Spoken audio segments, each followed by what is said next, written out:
Hey guys, what's up? Welcome back to my channel Holistic Fitness by Nishant Raheja. आप ये सोच रहे होगे कि ये तराजू ये यहाँ क्या कर रहा है और यहाँ पर कुछ सब्जियां भी पड़ी हैं, तो आपका शक सही नहीं है। मैं सब्जियां नहीं बेचने आया हूँ, मैं आपको एक बड़ा ही इंपॉर्टेंट कंसेप्ट समझाने आया हूँ, which is called homeostasis, the state of balance. इसको समझने के लिए आपको अपने बॉडी के दो तरह के हार्मोन्स समझने पड़ेंगे। सबसे पहला होता है आपके एनाबॉलिक हार्मोन्स।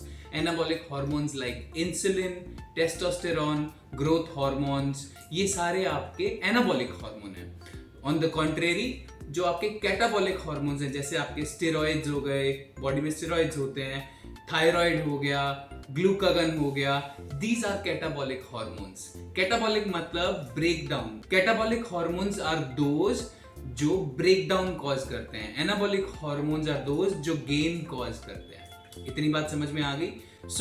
हमारी बॉडी में दो साइड्स हैं, कैटाबॉलिक, एनाबॉलिक। इसको मान लेता हूं मैं एनाबॉलिक साइड, इसको मान लेता हूं मैं कैटाबॉलिक। ठीक है, अब मैं आपको कंसेप्ट ऑफ होम्योस्टेसिस समझा रहा हूं, जिसकी वजह से आपकी पूरी बॉडी के अंदर जो भी चेंजेस हैं वो आए हैं। जो भी आपको मेटाबॉलिक डिसऑर्डर्स हैं, जितनी भी क्रॉनिक डिजीज हैं, Alzheimer, dementia, cancer, obesity, rheumatoid arthritis, inflammation, coronary heart disease, coronary artery disease, name it, जितनी भी क्रॉनिक या मॉडर्न मैन वाली डिजीज आपको आई हैं, it's because of this imbalance. होता क्या है बेसिकली, मान लो मैंने इसमें डाला प्याज, टमाटर और आलू। प्याज को हम मान लेते हैं वो टेस्टोस्टेरॉन है, टमाटर को मान लेते हैं कि वो इंसुलिन है, और आलू है मान लो कि वो ग्रोथ हार्मोन है। अब ये होम्योस्टेसिस में देखो बैलेंस की स्टेट में, as you can see right now. ठीक है, इसमें बैलेंस्ड अमाउंट में आपने इंसुलिन है, आपका बैलेंस्ड अमाउंट में ग्रोथ हार्मोन बन रहा है, बैलेंस्ड अमाउंट में टेस्टोस्टेरॉन बन रहा है, तो body is balance, you are in the state of homeostasis right now. What happens अगर मैं ये टमाटर यानी इंसुलिन बढ़ाता हूँ बॉडी में, और वो इंसुलिन कब बढ़ता है, मैं आपको पिछली बहुत सारी वीडियोस में एक्सप्लेन करा है। इंसुलिन एक ऐसा हार्मोन है जो पैनक्रियास से निकलता है, और वो किसी भी कार्बोहाइड्रेट, किसी भी प्रोटीन और किसी भी फैट के रिस्पॉन्स में निकलेगा। हाँ, ये बात अलग है कि कार्बोहाइड्रेट यानी सिंपल कार्ब्स के रिस्पॉन्स में इंसुलिन स्पाइक्स बहुत ज्यादा आता है, बहुत ज्यादा इंसुलिन बनता है, प्रोटीन के केस में थोड़ा मीडियम बनता है, और फैट के केस में बिल्कुल इनसिग्निफिकेंट और नेग्लिजिबल अमाउंट ऑफ इंसुलिन बनता है, सैचुरेटेड फैट्स के केस में। कूल। तो फॉर एग्जाम्पल, जब आपने कोई भी इंसुलिन अपना बॉडी के अंदर इनटेक बढ़ाया, तो इंसुलिन बढ़ गया, होम्योस्टेसिस बिगड़ गया। होम्योस्टेसिस को वापस लाने के लिए इंसुलिन तो नीचे जाएगा नहीं, because you are still eating that high carb, refined carb, poly unsaturated fat and sugar वाला डाइट, तो आपके टेस्टोस्टेरॉन को नीचे जाना पड़ेगा, right, to bring back homeostasis. अब इंसुलिन आप बढ़ाते जा रहे हो, बट आपको वापस, मान लो ये आपका थायराइड है, तो थायराइड बढ़ाना पड़ेगा इसको वापस होम्योस्टेसिस में लाने के लिए। Are you understanding my point? Our society is hormonally imbalanced, left, right and centre today. All men, all women are hormonally imbalanced, and that's because of just three things. Polyunsaturated fats, उसका major role है। मैं अगली video बनाने वाला हूँ, वो देखना जरूर। It is going to be an eye opening video. जो भी ऑयल्स आप कंज्यूम कर रहे हो ना, in the form of seed oils for cooking, they are lethal and they are actually causing insulin resistance at the cellular level. So to bring back homeostasis, your body will increase thyroid, अगर catabolic side में बढ़ाना है तो, या फिर it will decrease growth hormones. This is hormonal imbalance. बहुत सारी ladies को पीसीओएस, पीसीओडी, मेटाबॉलिक इश्यूज हो रहे हैं, हार्मोनल इश्यूज हो रहे हैं, इट्स बिकॉज ऑफ इंसुलिन। अब मैं इंसुलिन कम करता हूं तो body will bring back homeostasis. अब मैं अगर अपना इंसुलिन लेवल कम करता हूं तो यहां से बॉडी में ग्रोथ हार्मोन्स की सप्लाई बढ़ने लग जाएगी, टेस्टोस्टेरॉन बढ़ने लग जाएगा, to bring back homeostasis once again. And that's how मैं आज ये बड़ी मुश्किल से किसी से मांग के आया हूँ। आई होप ये लॉजिकल लगा होगा आपको। I was just trying to explain you a simple thing of homeostasis. Homeostasis is a state of balance. हमारी बॉडी अपने आप को हमेशा होम्योस्टेसिस में रखती है, हमेशा। It is a state of balance that your body always try to attain. तो अगर आपकी बॉडी के अंदर एक साइड पे एनाबॉलिक हार्मोन्स हैं, इंसुलिन है, ग्रोथ हार्मोन है, टेस्टोस्टेरॉन है, और अगर आप इंसुलिन बढ़ाते जाओगे तो होम्योस्टेसिस नहीं रहेगा। होम्योस्टेसिस लाने के लिए इंसुलिन तो आप गिरा नहीं रहे हो, या तो आपको टेस्टोस्टेरोन को गिराना पड़ेगा, ठीक है, वापस होम्योस्टेसिस लाने के लिए, या आपकी बॉडी ग्रोथ हार्मोन कम कर देगी। ग्रोथ हार्मोन कम कर देगी, इसी की वजह से तो बच्चों की हाइट नहीं बढ़ती, waist to hip ratio change हो रही है तुम्हारी।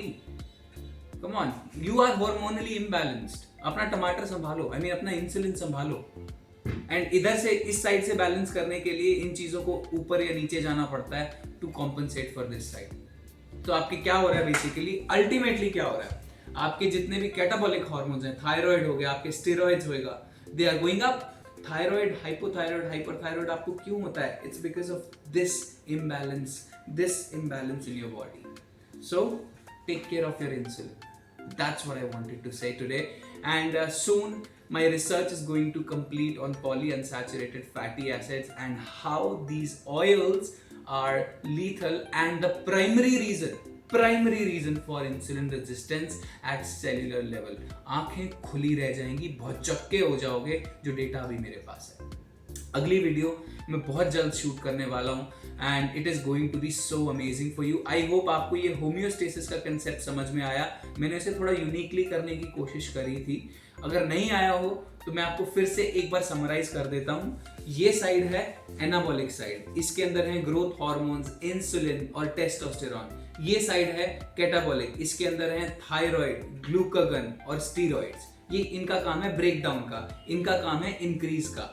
अब इसमें इंसुलिन बढ़ेगा तो ये साइड नीचे जाएगी, तो इस साइड को वापस होम्योस्टेसिस यानी बैलेंस में लाने के लिए either body will reduce growth hormone, तभी ऊपर आ पाएगा ये, या फिर इट विल रिड्यूस टेस्टोस्टेरॉन।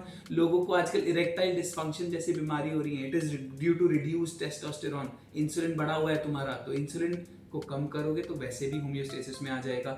या फिर क्या होगा, आपके कैटाबॉलिक हार्मोन, आपके थायराइड हैं, अगर आपने इंसुलिन बढ़ा के इसका वजन बढ़ा दिया तो इनको भी ऊपर जाना पड़ेगा सो दैट वापस होम्योस्टेसिस आ सके।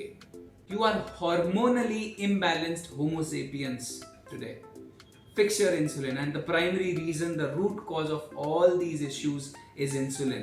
मैंने लास्ट वीडियो में That's Why We Are Fat में इंसुलिन के बारे में डीपली बताया, deeply how insulin causes the increase of aldosterone, salt water imbalance cause करता है, फिर endothelial cells का size बढ़ा देता है, blood pressure बढ़ता है, and insulin resistance is directly related to all other disease like macular degeneration. आप लोगों को चश्मे पता है क्यों लगते हैं? Macular degeneration is the leading cause today for irreversible blindness. आपका जो आंख धुंधली हो जाती है, it's because of insulin and I will prove it to you.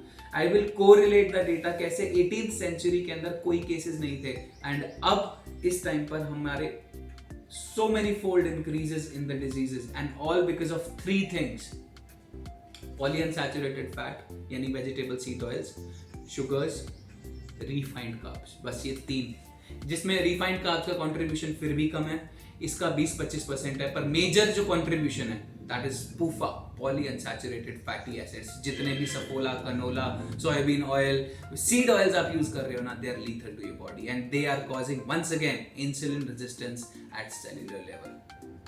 So please टमाटर संभालो, take care of your insulin. Thank you.